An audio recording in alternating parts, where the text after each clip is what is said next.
Good afternoon to you all, and very welcome in this 8th community hangout. It's a real pleasure to have you here, presently and remotely. So we have a lot of assistants that sign up to watch this event remotely. So be all very welcome once again. And we have today a very special edition of our Above and Beyond Hangout, because we are talking about funding and subsidies and public grants to startups. For us, this is an absolutely strategic moment, because we are designing and making it operational and deploying a significant amount of public subsidies that were given by the government, the Portuguese government, and the European Union through PRR, Plano de Recuperação e Resiliência, the National Recovery Plan post-COVID. And we want this to be done in the best way possible. We think that public support to the ecosystem is a key issue to the development of entrepreneurship and startups, and especially in this moment where we are facing a potential crisis. We see already signs of it in the United States, and some startups that have activity there and in Europe are already facing some impacts and consequences of that. So it's a huge task, and we want to hear from you. We want to design these subsidies and the rules of their deployment in the best way possible. And this isn't possible without hearing the field, who is directly in charge of spending them and who directly will use and will benefit from them. So the goal of this session, and this session is especially dedicated to startups. So specifically in this session, we won't have here other stakeholders of our ecosystem. The goal of this session is not a panel, a typical discussion with our speakers, but it's to give you the possibility of showing us the priorities, the critical aspects, what were your experiences with past initiatives like this, subsidies and grants from the state, and how can we design this in the best way. We have done that with the incubators a few weeks ago in the north, and we are very happy to be able to do that with startups and with founders. We have 90 million euros, that is the size of this program of subsidies to startups, vouchers, green and digital to startups, and 20 million euros to incubators. So it's a huge amount. It's a very important second phase of startup vouchers that were already in place in 2019 that end up. So it's a second initiative related to startups following the one that was in place in 2019. And this one, it will have specific attributes and characteristics that makes some difference from the previous ones. The first one, and very important, is that it's specifically dedicated to companies, to startups. So there are vouchers that can be used and shall be used by companies, whereas the previous ones were typically, and in majority, used by individual persons or entrepreneurs. So that's a big difference. Other differences is that we don't have to apply so many restrictions in what relates to the age of the entrepreneurs and to some specific aspects that the previous ones had. So we have here the opportunity of being really comprehensive and to have a strategic scope to apply these new funds that are available, and we want to do it after listening to you.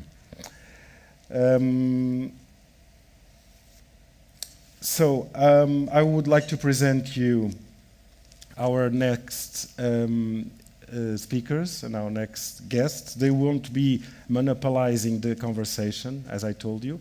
They will be here to answer your questions, to comment on your suggestions, and to make this as much as participate as possible. They will be moderated by João Kuchembuck, who is our head of investment and subsidies at Startup Portugal, and a very experienced person in this area of activity. We will have also Bernardo Sousa, Executive Director of Portugal Digital, Pedro Cilínio, Head of Business Capacitation at IAPMEI, and who inclusively is part of the steering commission of these new vouchers. And we will have also Paula Pinho from KPMG, responsible for incentives, director incentives at KPMG. So we are very interested in your feedback, so please speak and participate. A last note, an important one. We are doing this in English, but in case some one of you doesn't feel comfortable with the language, please make your participation or give us your inputs in Portuguese and we'll translate it. We are doing this in English because we want to reach all community, and as you know, our ecosystem nowadays, and luckily, has a lot of foreign natives, and English is, as you know, a universal language in this area, so it's easier for everybody to get along and to know what we are talking about. So, a very welcome to the next participants in these initiatives. João Kuchembuck, the stage is yours. Thank you.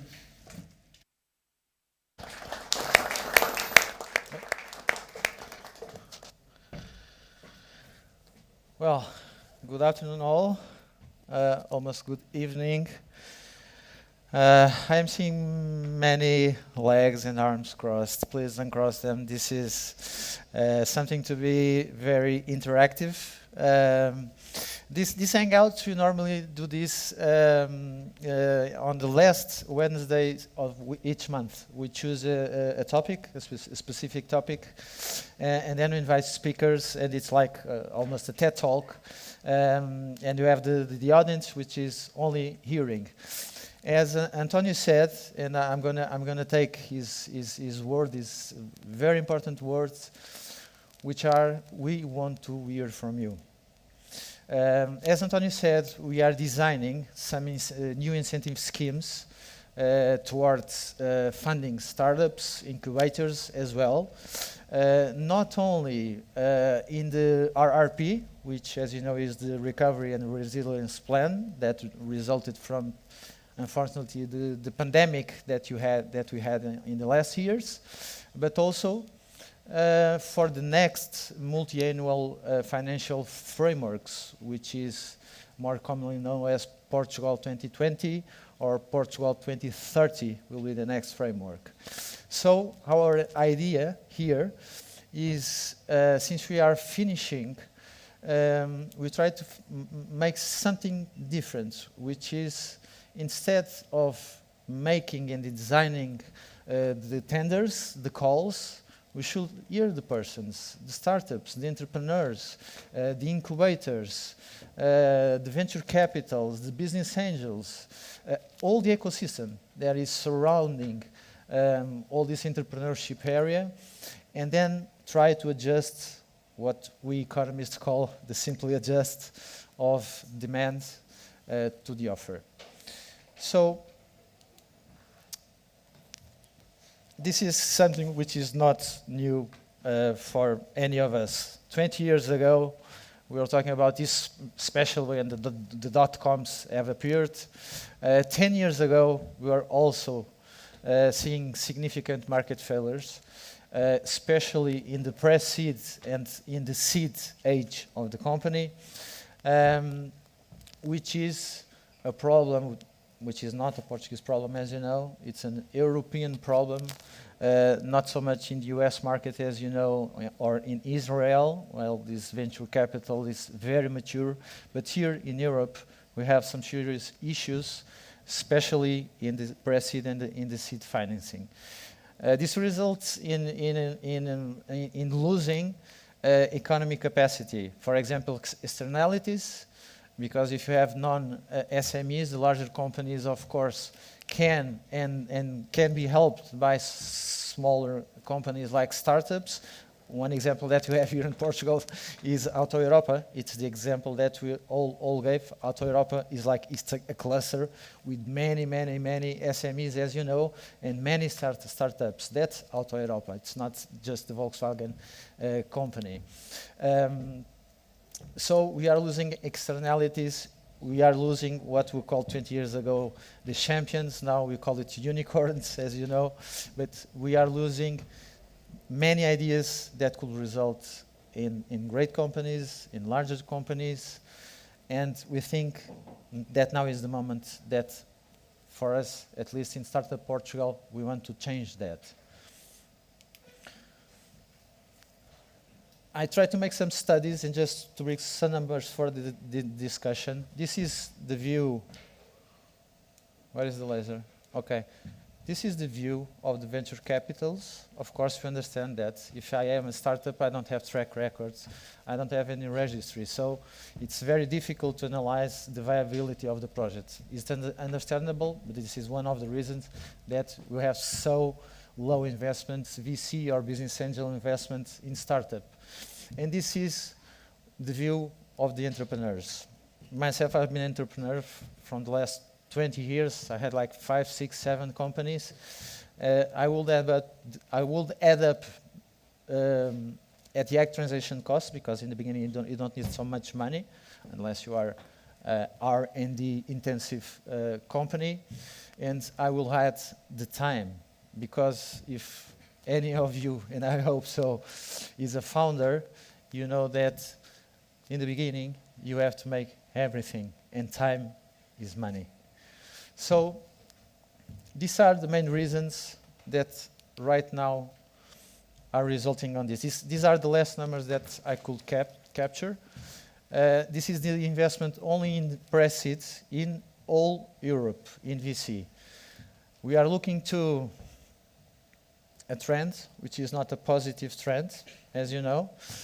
And there is here something that just popped up in my mind. I will offer a beer upstairs if anyone tells me what are the main characteristic of these numbers. What can you see which is so hot despite the low trend in these numbers?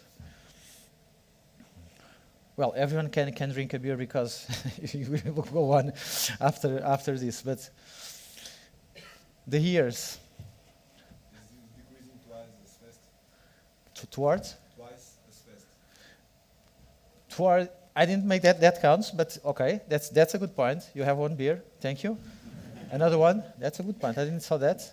And the other one, it's about the years. Yes. Okay, you don't count because you're going to be seated with me. Anyone? Maybe the amount of investment girls? No? Or before the COVID period? COVID. That's right. That's what it's most concerning. We don't have 21 numbers.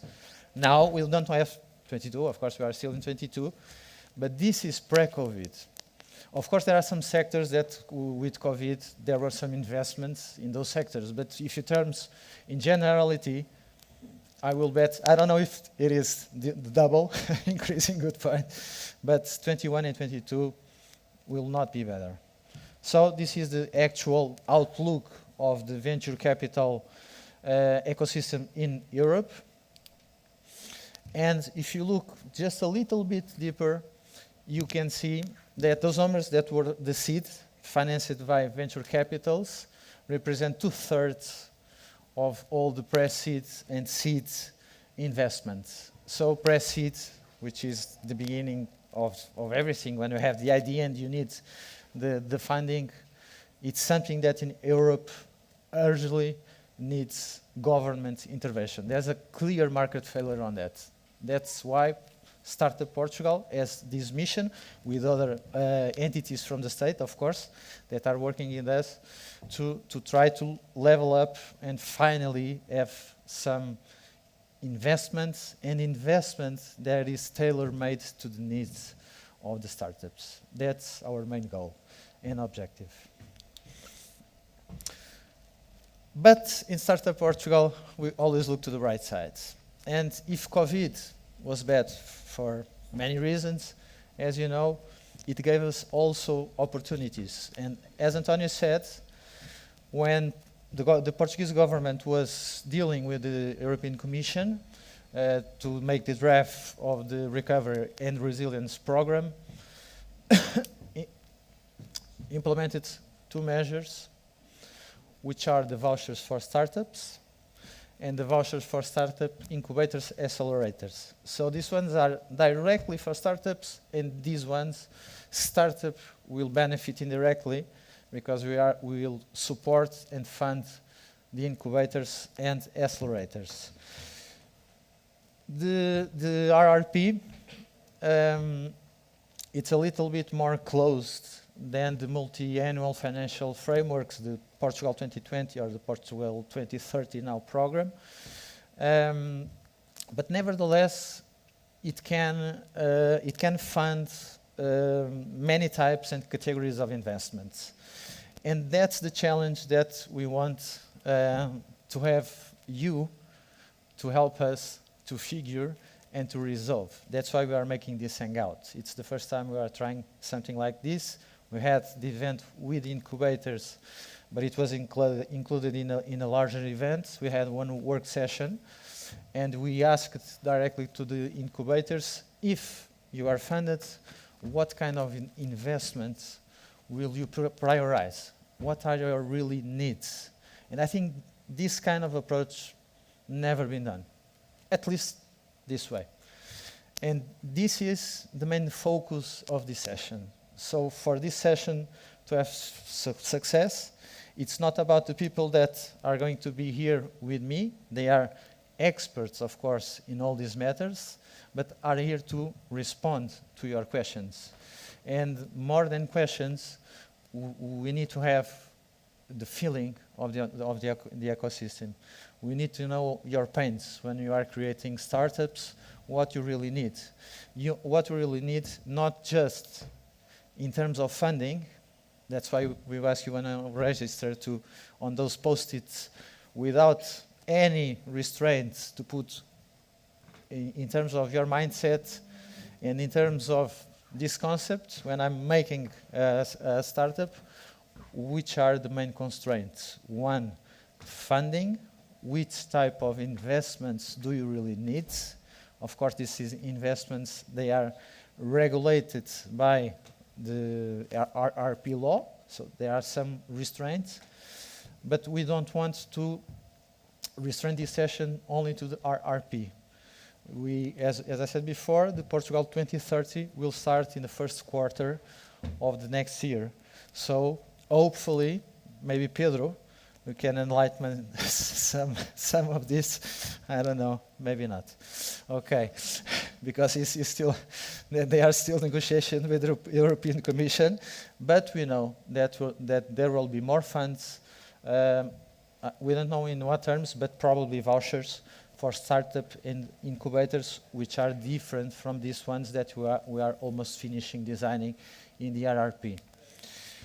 So this was just to launch some topics for you. Again, your intervention, it's what we need most, and we have time to go upstairs as well and to make network. So without further belongings, I will ask our specialists to come to the stage, please. Pedro, Cilínio, Head of Incentives. This is for you, the applause is for you and for the team of Startup Portugal. Please, I will be here. And Obrigado. all the mics are on? Yes? So, Francisco, can I bring my... Thank you so much. So, Pedro, before hearing the audience, which is the most important, as I said, right now, do you want to add something? Because you are in the steering committee, as Bernardo, in the steering committee of the group, which is actually designing these incentive schemes. Do you want to add something before? Yeah, just of course to greet you on this initiative. I think it's very important to hear the community. Unfortunately, sometimes we don't do it as many times as we should. Yeah. And of course, that this measure, these vouchers that we have in RRP, we want to deliver them according to the needs of the startups. And this is very important because, of course, if they are not tailored to the specific needs that startups have in terms of investment, either they will divert the startups and create incentives for them to do something that is not according to their nature or to the business, or they won't use the instrument, and of course then it would be a failure for us because we have the resources, they are for you, and if they are not tailored to your needs, of course they are not good for us. So it is. I'm very curious to have this feedback here also. Okay, Paula, in terms of your experience in consultancy and more than 15 years of experience helping companies, SMEs and non-SMEs, I assume, to make applying for the calls of the frameworks. What do you think about this initiative? What do you think about the problems that they talk with you? Okay. First of all, I would like to congratulate you for this event also, and in particularly thank in name of KPMG for this invite. I'm here representing the grant and incentives area from KPMG Portugal. Indeed, we work in tax and financial incentives with companies that go from seed to speed. And we indeed realized that there are many differences in those companies that are still in the seed stage that should be addressed. For instance, the requirement of specialized human resources dedicated, for instance, to business plans. Many of those entities are indeed urgently needed of support in constructing the business case, advancing with the applications that sometimes, in their perspective, from our experience with the companies, can be complex. Some numbers may be difficult to achieve, but nothing better than listen to your concerns to better address it and shape the future. Thank you so much. And Bernardo, you had the experience of launching, maybe the first launching calls, the test beds, for example. So what's your experience and what do you think about the ecosystem? What can you help us? And before, I would like to congratulate you for this event. When I was coming here, I thought to myself, this is a great day because I started in ICD directions where you see lots of companies. It took place today at Estoril, and I will end my day here with the future, with the talent that wants to build innovation and thrilling ideas that you must have and that you want to put in place. As João and Antonio were saying, I came here more to listen than to talk, so I hope to listen a lot of ideas. What are you struggling with? As João was saying, there are several measures in RRP which want to promote digitalization of enterprises, also to promote capacity building of talent. That's also actually yesterday we had a program that was portaria. How do you say it in English? Well, it's not a law. It's a yes, a regulation for a program which is it's built to train in the digital competencies to workers from in every sector. So this is something that we try to also to build and to be the glue at Portugal Digital. Portugal Digital exists because there was a plan for digital transition which was created just before COVID. So it was created in 2020. It was launched in March 2020, where there were the first cases of COVID, and we didn't actually know at that time what was going to come, but lots of uncertainty. Actually, by that time, I was thinking also trying to build a startup, and I struggled with COVID, so I know what you were mentioning here, João. Probably I wasn't one of the ones who pushed up the numbers in 2020. So it's great to be here, and as I was saying, to hear from you, because this is and that's why I believe it's as Pedro was saying, sometimes you don't have the time to hear the ones who build innovation and who build companies. So I must be silent and So yeah, so and let's, hear you. thank you so much. Let's pass the word to the audience. Just remember that we are live streaming as well. So if we have our Dream Startup Portugal team, if there are any questions made by the online viewers, please just ask us. But please, it's your turn, and please don't make me choose anyone. Okay, so entrepreneurs, startups. I'm going just to here. So entrepreneurs and startups. Who has a startup here? Okay, so how many people? So please share with us. Who wants to share with us? Okay, thank you so much. One beer. Hello.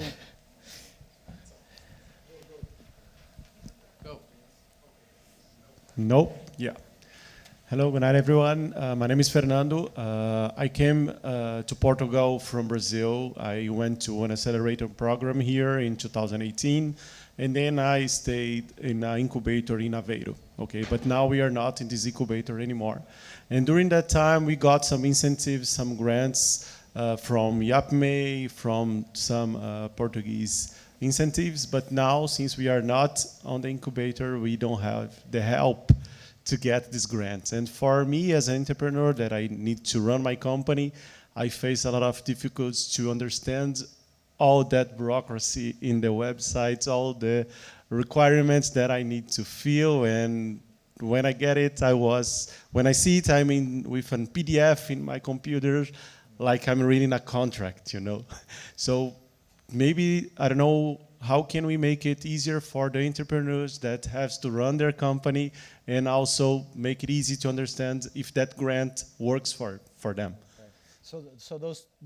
So those two questions, they have a meaning, a real meaning. The last ones. Yeah. You are talking about funding information, like Yeah. how can I search for Yeah. funding information, like one-stop shop or something? Yeah. Yeah. Yeah. And trying to make the process, the tender applications, more easy, more flexible, more Sure. user-friendly. Yeah, that's it. Okay. Thank you. Welcome. So many startup years, please. Do you want me to stand up? Maybe it's better. Stand up. Hi everyone, my name is Pedro. I have a question for Paula. So we are working with Microsoft for startups, and what they tell you when you are a startup is you have the help of their developers if you want to develop everything, and if you need any help, just ask. My question, so that helps you in terms of the tech and product. My question is KPMG or any of the other consultant firms trying to do the same thing, but for the business side. So it's something, if my question is understandable, so is something that the business, the consulting firms are looking to do towards supporting more startups in these areas? Thank you.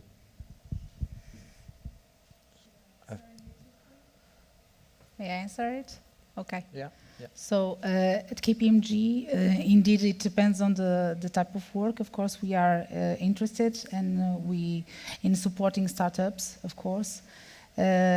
Most generally, what we see is that it depends on the type of support you are requiring, but we have specific teams that can support you in the business case phase.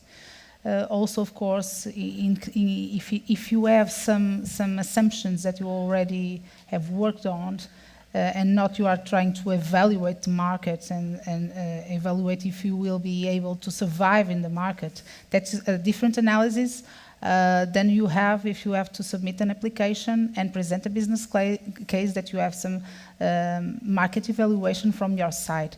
We have different teams that can support you. We can also support you in working on the structuring of your sources of financing, okay? Because when you are evaluating your investments, you should think that you may have grants. Of course, you may have tax incentives that you will have to wait for them.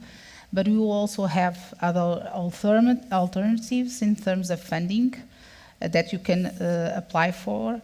And that evaluation of in terms of sources of funding can also be raised by some teams from KPMG. Okay, I hope to be okay. So thank you. So other startup there. Thank you, sir. There's the mic. Thank you. Hello. Hello. I'm Asad. We are here from Pakistan with a startup under the Startup Portugal program. I just want to ask, like, if there is any classification for the founders who are not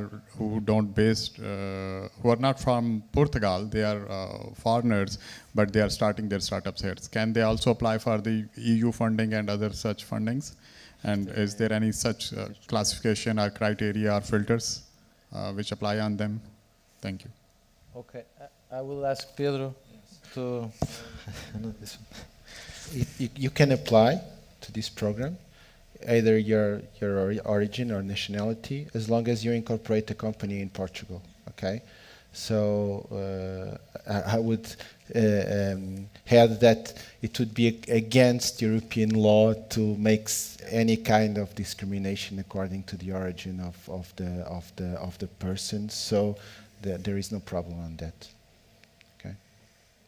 Yeah, it's not about the person. It can be the headquarters of the company, of course. Right? Yeah. If you are a Spanish company, of course, not if you are from Russia. Probably this is a joke. I'm sorry. there can be some limitations, but of course we will address them if they arise. Sorry. A question from someone that's online. So Diogo Pinto wants to know if we can elaborate a little bit more on the subsidy program and that structure and what it's designed so far. What type of expenses are covered? What is the amount? What is the reporting procedure? The criteria as well for those that are applying for the program. Okay, so you are talking about these ones. These ones are the two which are already decided. They were decided and they are communicated and in the news more than 1 year ago. As Antonio said, we have 90 million euros for the vouchers for startups, and we have 20 millions for the vouchers for the incubators, accelerators. We'll launch 2 calls. Our idea, it's still on idea, and the steering committee has to validate. Okay, so, but in our idea, we'll launch a call in a continuous mode for both, for startups and for incubators. We'll have a cut-off system, which means that quarterly we'll stop we'll analyze the appliances, and then we'll, of course, approve or not those appliances. But the calls will be open. In terms of the investments and the expenses, that's something that, well, it is on the regulation of the RRP, which is public and anyone can consult it, okay? So that's one cue. But again, our exercise is the opposite. We know what we can fund, support, but we don't know what you really need. And that's important for us to design all the scope of the call, of the tender, and even in terms of the analysis of the appliances. As you know, there are ponderations, there are weights according to the factors. For example, human resources, which is something that all the startups need. Okay, in incubators you had that example. It was, I think it was, yes, it was the criteria that almost all the incubators have spoken. So of course that human resources will be supported. There are other kind of investments that we cannot, but we won't disclose it right now because actually it's the only thing that is missing, but is missing on purpose because we didn't want to close that before hearing your needs. So I think that's the most that I can say at the moment. So I am devolving the question again. What do you need? Oh, there's something then. Okay. Hey, I'm Hi. Rui. Maybe sharing a little bit my current needs and experience. So I launched a startup called Radio Books. We're using AI to help publishers convert ebooks into audiobooks. So in a much cheaper, faster way. Mm-hmm. And I started the project a year ago. It's kind of the third startup that I'm starting, and now finally I'm at a stage where I'm building a team and things are moving forward well. And in terms of my needs, so I need now to basically, so it's B2B. I'm working with publishers and book distribution companies, and so I have these B2B customers. I'm building product. I need to accelerate the product development, which means I need to hire more people. And I see my money kind of like, okay, I would like to hire you, but it's still based on my savings, right? So I'm starting to feel financial pressure of keeping the project alive for enough time so that I can see then the ramp up of sales. Mm-hmm. And so I think what I need is basically, I guess, simple ways and to access capital that are clear. I come from a tech background, so a lot of the focus has been on tech and then building the team, and I don't have a lot of time to go and read about and understand maybe this the RRP and understanding. It's part of my job as well. I need to go and do it, but I think right now I'm divided a bit into going for. So I've built a pitch deck, and I'm going to open a funding round now. But still figuring out, okay, is it better for angels, for VCs? Should I look into public funding? So I'm kind of in the part where I'm in the funding area, which is not my expertise, looking for answers. So yeah, that's a bit my challenges. So the good news is that at least these models are the most simplified possible. That's why they are called vouchers. Okay, awesome. And not incentive schemes, which are sometimes a little bit more complex, can be more open in terms of investments that can support, but are a little bit more, more heavy in terms of making the appliance and so on. Vouchers are more easy. That's why you use that term. The other good news, as we said, as Antonio said, this is almost done. This is very, very soon. We're going to launch this in the next 2 months. I will say. I will not say the precise date. That's for someone else to say. But we are ready to launch this in the next 2 months. I can say so. When we launch it, take a look at this, because you can have public grants right now. And we wanted to design it the best we can. You're talking about human resources, contracting people. They will have, so that's a plus. And of course, we have more type of investments that we can support. Thank you. Can I ask just another question? So I've applied and I got accepted in a previous startup voucher with a previous startup, and it was. So in terms of amounts, is it, so before it was, I think, around 700 euros per each of the founder. It could be like for a founder, and maybe if you had a co-founder, it could be for both. Do you have a, could you give me a notion of like amounts, because it's relevant, right? Yes, I can give you. Okay. The average value per voucher would be around 30,000 euros. Okay, and this is because if we have to have 3,000 vouchers for 90 million, so it's 30,000 per company. So and of course this could cover, like you said, hiring talent, human resources, or acquiring consultancy services or technological services that you need to stream and to accelerate your development.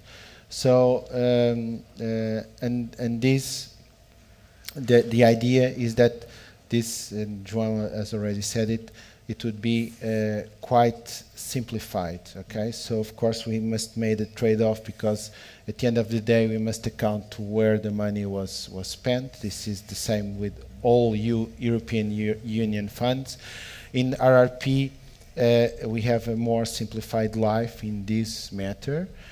But we want it to be very, very, very simple in terms of application, and of course in terms of getting the money. The startup voucher was a quite different program, because you had a monthly fee to support your personal costs until you have discover the way where your business could be turned into a company. So this was the aim. This catches on after that and wants to support you as a company to move on and to reach a higher stage of development. Yeah. So of course that if you have this, and you can get your business proposal more developed, probably it would be easier for you to get a funding round from a VC or from any other source, and of course you'll have better conditions for that. So this is the aim. It's just to make the bridge to get you a bit further, so that then of course this won't solve all the financing problems of the companies, of the startups, but could take you a little bit further, so that you can test develop your product and make it more attractive to other investors. Okay. And I might just add up something that Pedro said, Antonio also said. In this voucher for startups and incubators, there's a developing which goes with the life cycle of the companies. Most, not all, but most of the vouchers for startups that were funded since 2016, and I think it was the case of the last intervention was for persons itself. It was to address other problems like the youth unemployment, for example. So it was for persons between 18 and 35 years that wanted to start a company. If you had a company and, for example, opened the company, the startup 1 month before the call, you could not apply. it was not wrong. It was different. It was another times, and it was different stage. These ones are to support startups. So that's the main difference compared to the other vouchers that we launched in the past. With simple maths, that's our main goal in terms of the value, what you said. The 90 millions plus 3,000 startups that we have to give vouchers. This is a metric that we have on PRR, a milestone, and we cannot fail that. But that's why we are going to make 4 tenders, 2 for each. So in the middle of the period, which will be 25, so like in the end of 23, we'll launch a second call for startups. And then maybe we can adjust the minimum and maximum amount levels of funding. But that will depend, of course, how it goes. Okay? So I think we still have some time. Yes? Wow. Now. I would just say that if we have no more time, which is good. Hello. Now we have, but if you have more questions, you can. Is this working? Yeah. You can also contact us, of course, and please, you have there the questions on the stairways. You have the post-its, so please just put there what you need, mainly focus on in terms of the investments, because we will recall all that information, analyze it, and then work for the call with that information. Okay? So please. Hello. It's back here. On the back. You'll never see me here. We can continue. Patricia, right. Where's the mic? Here? Okay, please. It's because of the lights. Yeah, I cannot see. Yeah, of course. Yeah. Please. Yeah. I'm blind. But you can hear me, right? That's fine. Oh, okay. All right. That's Hello. perfect. Yeah. Okay. My name is Mahmoud. I've been here like almost nine months now.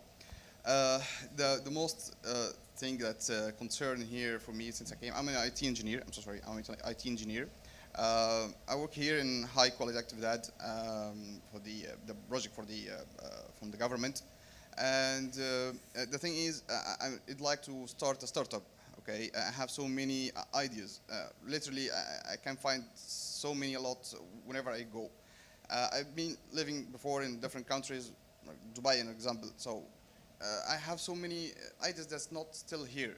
And the most important thing when I'm trying to start something like that or plan it, the planning is very difficult because of the language difference. Okay, so I'm still new, trying to learn Portuguese. I'm very well with that. But the thing is, to try to find any questions, I need to sit with somebody who can listen to my questions. How can I do 1, 2, 3, 4? I have that idea. I need to start. How can I need the first step, So usually when you go on the internet, you don't get any so many information.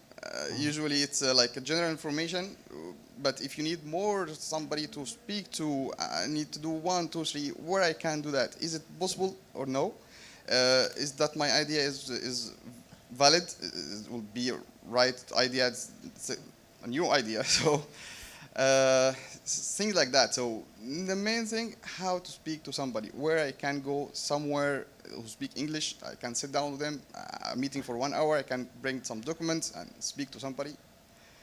Well, so finally, when I found the today Above Beyond is said in English, so I was really happy, and so finally.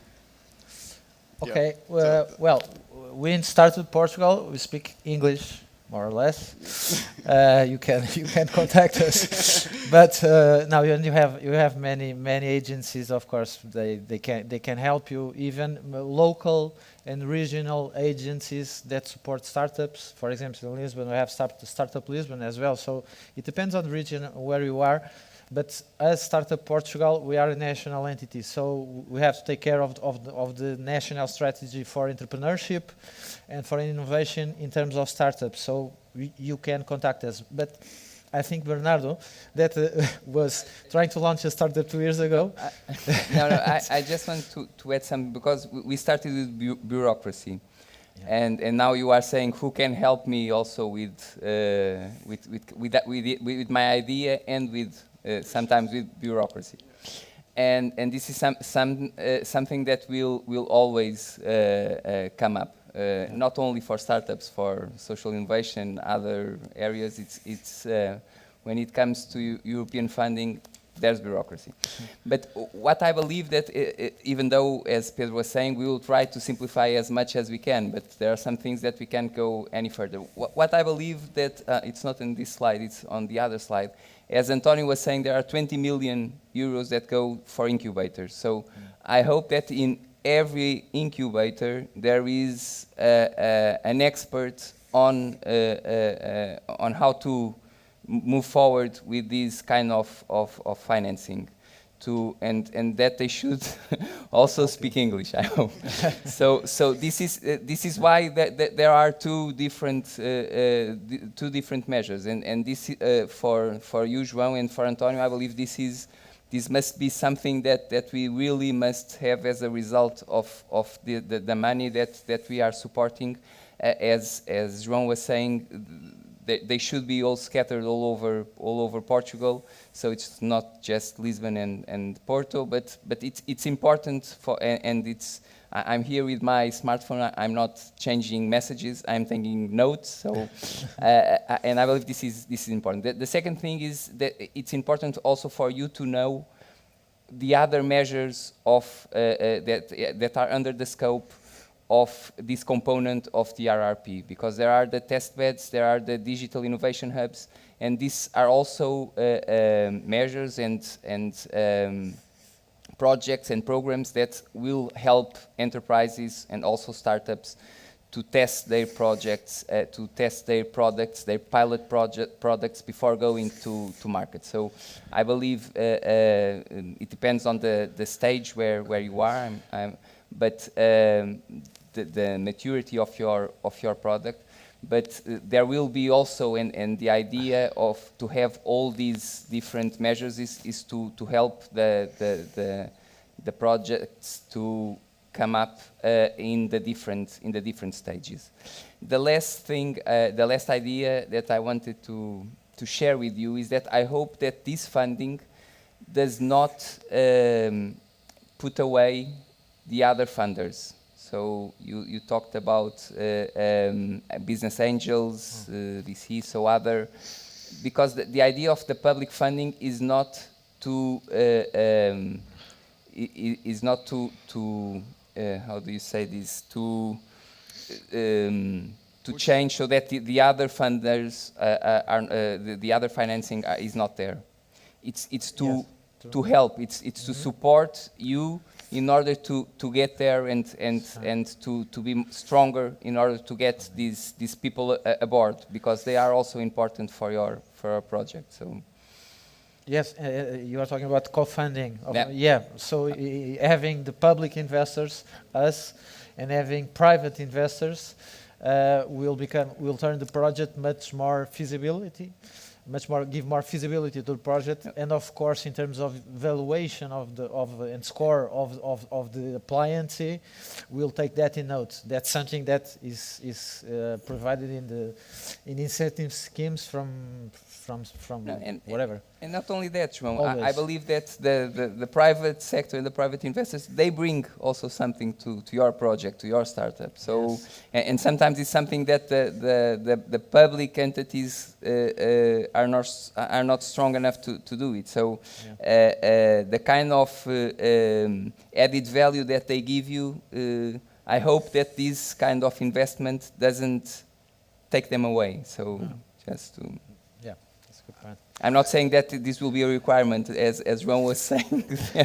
The things are still open. I haven't been in the discussions, so it's not a requirement, but it is a plus. When we analyze the appliances, it is a plus that we take into consideration. So just a small question in the end of that. Just where I can go or who to speak. How can I take an appointment? I need to have an appointment and speak and tell all the details that I have. How can I do that? How can I have an appointment? How can I speak to somebody? Where? How?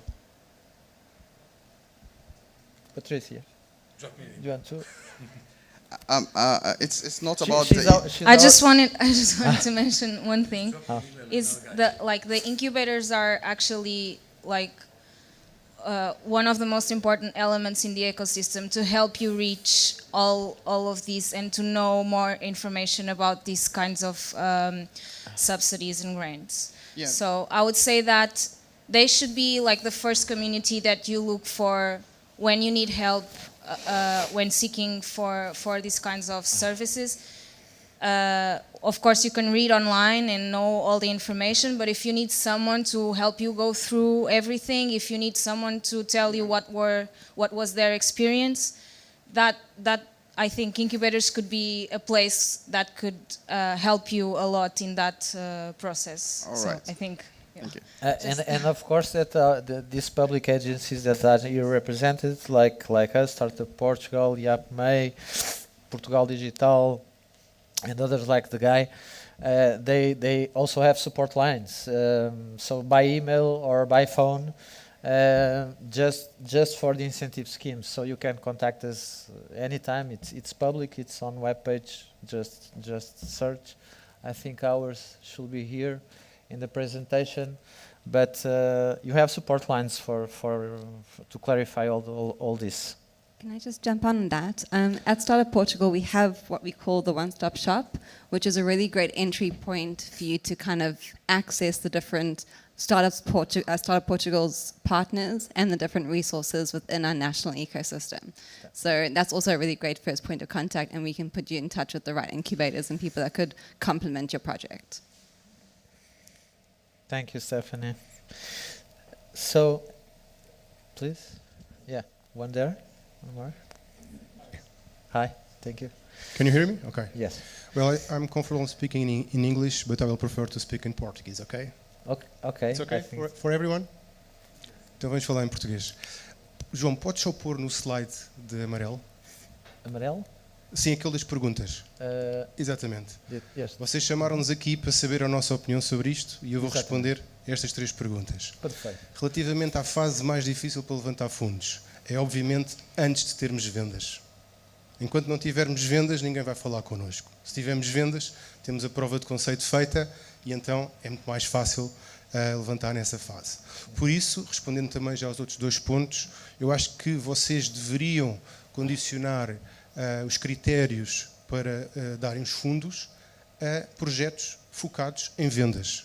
Obviamente em vendas internacionais, porque nós vivemos num mercado muito pequeno. Escalabilidade. Escalabilidade, exatamente. Acho que também deviam assegurar que a empresa fique em Portugal pelo menos nos próximos 5, 6, 7 ou 8 anos. Isto é dinheiro público. Nós não podemos ter uma empresa que é criada em Portugal durante o ano e depois recebe um financiamento nos Estados Unidos e vai para os Estados Unidos. Okay? Acho que deviam também, uma sugestão é fazer dar objetivos. Ou seja, a partir do momento em que uma empresa consegue levantar de capital com vocês, a partir do momento em que vende, tem um prémio e pode levantar uma segunda vez. Ok? Querem traduzir? Eu posso continuar? Não, força. Ok. Relativamente ao acesso à informação, acho que o acesso à informação na Startup Portugal é ótimo. Acho que a informação no IAPMEI é terrível. Acho que há aqui 2 formas de encontrarmos informação. Por exemplo, posso dar-vos várias sugestões quando vamos... O mesmo também relativamente às applications. Quando vamos fazer uma candidatura ao IAPMEI, aquilo é altamente opaco. Peço desculpa, mas estou a ser muito sincero. E quando vamos fazer uma application, ainda é pior. Eu vi applications em que temos de fazer 2 análises SWOT. Já ninguém faz análises SWOT hoje em dia. Acho que é preciso que as coisas sejam muito mais práticas. E sugiro também que tenham um modelo standard de business plan, que podem usar o Canvas, por exemplo, que vai ser muito mais fácil para a vossa análise. Só mais uma última sugestão. Façam os critérios completamente quantitativos. Nós não podemos ter análises qualitativas em que não se percebe o modelo de referência e em função da pessoa que vai avaliar o projeto, o resultado pode ser diferente ou não. Isso já me aconteceu a mim. Exatamente a mesma candidatura, exatamente na mesma call, uma vez foi aprovada, depois eu não a quis, mas depois a seguir não foi aprovada porque mudou o avaliador. É muito importante ter critérios matemáticos de referência e que nos permitam também contestar esses critérios mais à frente e dar uma hipótese de uma pessoa, epá, vocês enganaram-se aqui, ok? É só isto, obrigado. Muito obrigado. Só dizer que todos estes contributos naturalmente vão ser tomados em conta pela equipa da Startup Portugal, ok? Independentemente depois de escrever ou não nos post-its. Dizer que muito do que foi levantado também por nós já foi discutido e algumas das questões já estão revertidas, pelo menos neste... Oh, sorry, in English? Yeah, I can speak in English. So, where I was... so many of your questions are already in the regulation that we are preparing, okay? And thank you very much because they were very interesting questions and we thought about them. I don't know if Pedro wants... I'm glad that Startup Portugal is our partner, so that, so of course, I welcome your comment. But of course, we have many different kinds of publics, and startups are specific public, and this is why also this partnership with Startup Portugal, so that other than usually where we are the ones that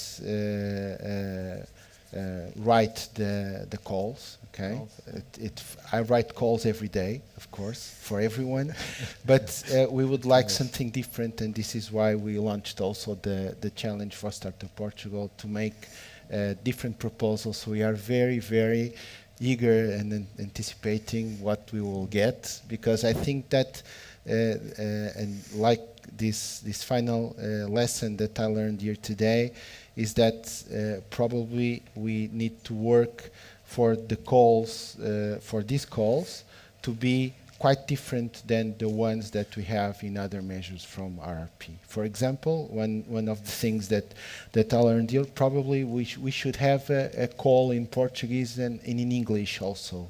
Yeah. And this is a difficulty when someone said that if you need general information, you generally have it in English also, but if you want to go to the specifics, then the call, the regulation is only in Portuguese, and of course this is a barrier for if you don't have the language skills for you to apply, for example. And another things that so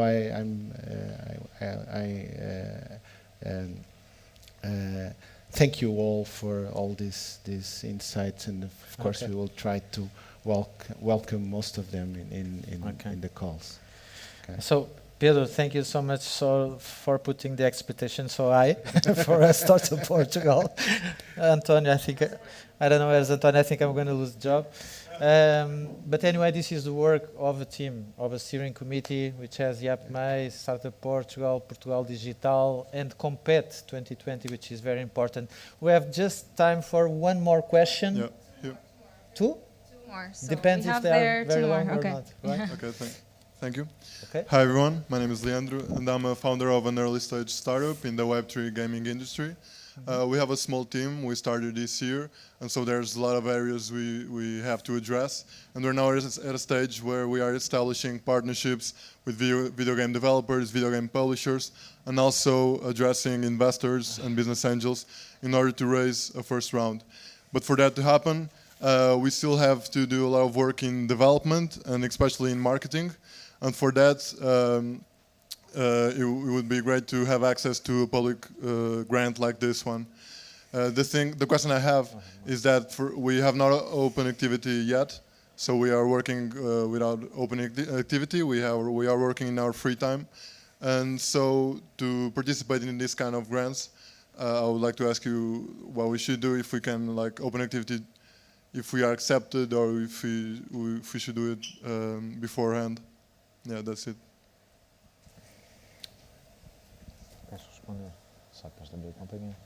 So usually, as João already said, and this is of course also because some kind of European regulation, there is like the separation between startups or new companies that are incorporated, or startups that are still or yet a project that is not yet a company. Okay, so of course that we are still discussing it, but the one thing that in this area, in this measure, is that we have a goal that was negotiated with the European Commission that obliges to deliver this number of startups must be companies. Okay, so to be a company, they must be incorporated. Of course, we can address that. Okay, you should be incorporated at the beginning, at when you submit your application, or can you be incorporated a bit further? We can work on that. But I would also like to add that these are not the only programs that we have. So we had already 2 persons here that talked about 2 other programs that we had that were funded by Portugal 2020, and that they will have probably follow-up in Portugal 2030 that are more aimed to what you probably are doing. Is like you have a team, you want to develop a product, but you are still testing it because you don't know if you want to incorporate the company or not. And we had this startup voucher, for example, was a program that had that give you funds for you for during a year with evaluations each 4 months for you to have the funds to work on your concept, and at the end, hopefully, then incorporate the company. So the grants are not, they don't end in RRP. We will have, of course, more instruments. I am not able to make a full disclosure of the kind of instruments because they are still being negotiated with the Commission until the end of the year. So, but in the beginning of next year, we will have more opportunities for funding startups. Thank you. One last, please. This is from someone that's online, Rachel. She would like to know how long the vouchers will last for. How long? The vouchers will last for. The key? The vouchers will last. Okay. How long will they last? How long they will last? So, we are still discussing that, but anyway, we have to launch them, and as I said, that we launch it in maybe at worst case scenario in 2 months, but maybe earlier, and the projects must be done until September of 2025, right? Yeah. So it's pretty much this. The call is open. Okay, the call is open. You just have to guarantee that until September of 24 you apply. No, 25. before, yeah. Before, like June or maybe earlier, you have to apply to have time to comply and finish the project in September of 2025. That's the milestones that we have, and we cannot change that, at least at the moment, right? I would just add that probably we will have a call open for the 2023, and of course everything will depend on the interest of the startups on this, because of course the money is limited, and if you have lots of interest, it can be spent or allocated quite sooner. But I would say that at least during 2023, probably during 2024, or even during 2025. We will, as João said, it is very important to have this period where we must make a stop and try to check if we must change something on the instrument, on its objectives, on the rules, on the selection criteria, etc. This will probably happen at the middle of this period, but it will be open for quite a few months, probably. Okay. So, thank you very much. I think it was a good session. I hope you feel the same. Congrats you all. Thank you for being with us. I wanted to ask for a big round of applause for our speakers to be here and answering all our questions, even for the tough crowd. So thank you all guys for being here, and for the people watching us from home. Now we're going to go upstairs for a drink. Just I want to remind you that you can still leave your notes and suggestions in the charts that are outside just before you get to the stairs. You can do it before drinks or after. They'll be there. And also just to remind you that our next hangout will be on October 26th, and we'll give you some tips to take the most out of the Web Summit. I hope you all enjoyed this session. Let's meet upstairs. If you have some questions, we can still continue talking, okay? Thank you all. Thank you.